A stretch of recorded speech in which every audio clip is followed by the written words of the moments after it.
Have you ever felt an inexplicable sense of unease when seeing an empty hallway, a supermarket at night, or a playground with no kids? If the answer is yes, you've experienced the effect of liminal spaces. Being in a liminal space can be incredibly unsettling. The reason for this is that our brains constantly crave homeostasis, the body's mechanism for maintaining a stable internal environment. A liminal space, however, is the exact opposite. Because it's a transitional area meant to be passed through rather than lingered in, your mind senses that something is wrong, and that's where the discomfort begins. This term has been thrown around a lot lately and has become massively popular thanks to the famous internet horror saga, The Backrooms. Nowadays, we're seeing a lot of popular characters crossing over into these worlds, and the Amazing Digital Circus is no exception. This alternate universe created by Latataa Draws reimagines Pomni and the gang as terrifying creatures roaming the infinite levels of the backrooms. Each of them features a completely unique design, accompanied by a detailed description of their behavior. Will you be able to survive these twisted beings, or will you become just another inhabitant of the backrooms?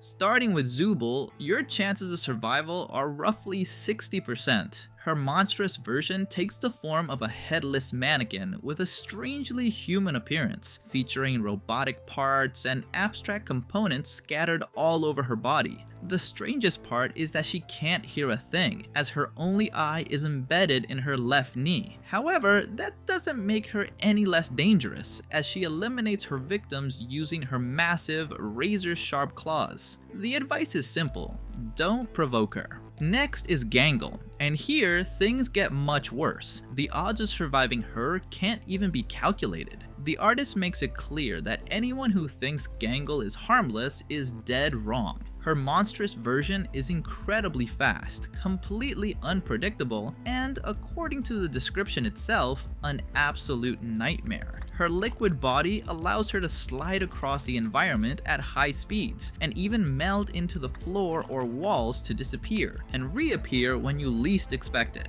In short, escaping her is practically impossible. Next up is Ragatha, who curiously offers the highest survival rate of them all at 80%. Her creature is the calmest and least aggressive of the bunch, at least as long as you don't bother her. If for some reason you decide to provoke her and she starts chasing you, the artist makes it clear that you won't stand a chance of surviving. In Jax's case, the situation changes entirely. The chances of surviving him barely reach 10%. Although he remains completely motionless, that's all part of the trap. From the body he has consumed, a massive number of flayed versions of Jax begin to emerge, forming an absolute horde. According to the description, what happens next is so horrifying that it's better left undiscovered. Finally, we get to Pomni, whose survival rate sits at 50%. Her mutated version is trapped in constant pain, making her extremely unstable and easily triggered.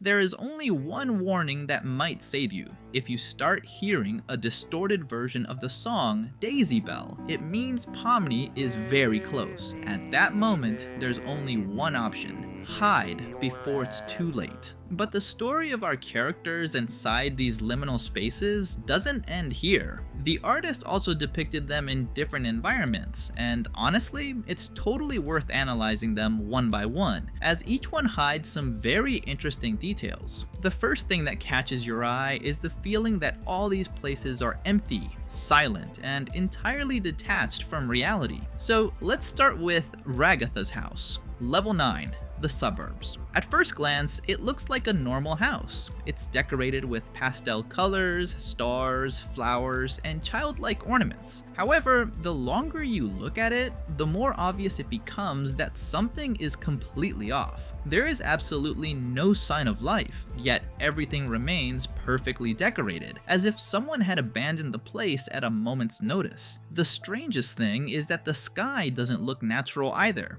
It's entirely covered in stars, like a giant artificial ceiling. This strips away the feeling of a real neighborhood, making the place feel more like a stage built to mimic normalcy. If we had to link this to a backrooms level, it would probably be level 9, also known as the suburbs.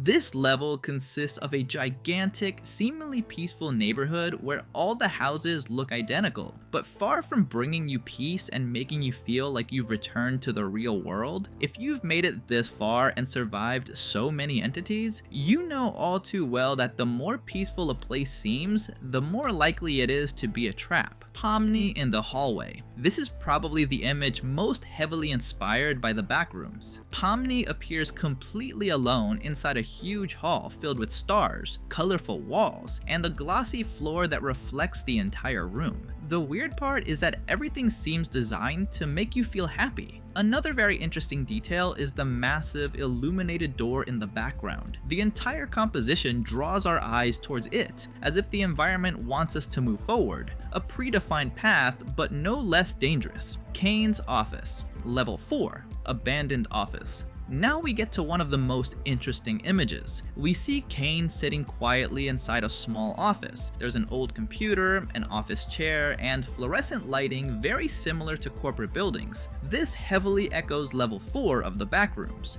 a massive office building completely devoid of people with nothing but seemingly infinite hallways. Jax's bedroom. The last image is probably the most surreal of them all. At first glance, it looks like a room that strongly reminds us of Jax's bedroom. However, it also brings to mind some of the more dreamlike Backrooms levels, especially level 94. We see what is likely a representation of the 3 versions of Jax that we saw during the series. It makes for an even more uncomfortable viewing experience for us as the audience, and it's even sadder knowing everything that revolved around the purple rabbit in the original story. This wouldn't be the last we see of Jax, as the artist presents the following illustrations. Possible connection? Backrooms level 977. In this scene, we see Jax, but in a way that's quite uncomfortable to look at. On one hand, we have the conventional Jax staring right at us, while on the other, we find what appears to be his shed skin, creating a truly disturbing image. It's then that the Jax looking directly at us reveals we shouldn't be there. Right after that, what is likely the entity he represents emerges from the wall. This is undoubtedly one of the most chilling scenes in this entire AU. In the following illustrations, we can see a brief conversation between Jax and Ribbit, where the latter tells him that his secret is safe with her. This scene references the moment they shared in the latest episode of the Amazing Digital Circus, albeit with the signature liminal space twist this AU has accustomed us to.